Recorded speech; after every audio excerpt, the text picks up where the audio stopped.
As far as supervillains go, Thanos is, well, not very bright. Say what you will about Doc Ock Syndrome or Lex Luthor, at least they put considerable scientific thought behind their evil plans. Nanowires feed directly into my cerebellum. Meanwhile, check out Thanos' master plan. The entire time I knew Thanos, he only ever had one goal: to bring balance to the universe by wiping out half of all life. Yeah.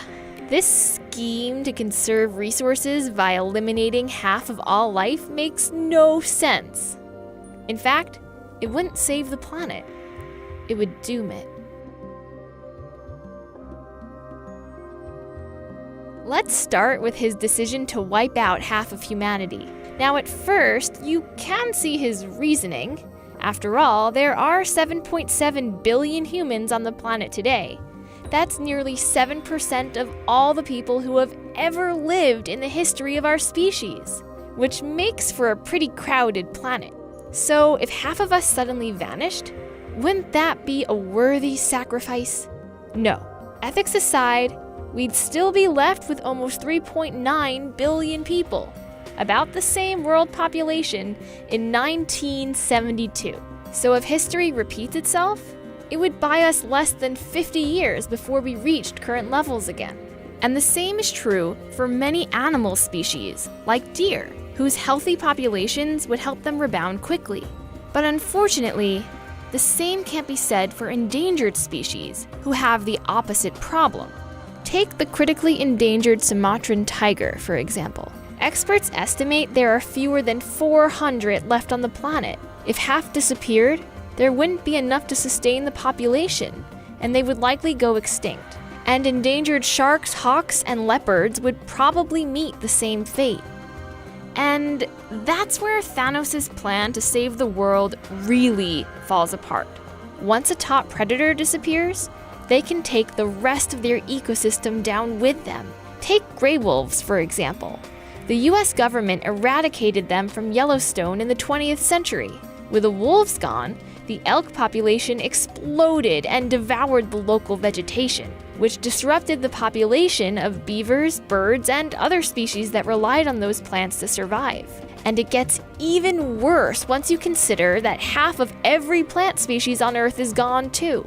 Because just like with animals, there are thousands of endangered plant species, many of which are too vulnerable to survive Thanos' plot. And if plant species die out, the rest of their food chain would starve. Of course, many plant populations aren't endangered, but even that won't save them all in the long run. You see, scientists estimate that 90% of all flowering plants depend on animals to reproduce.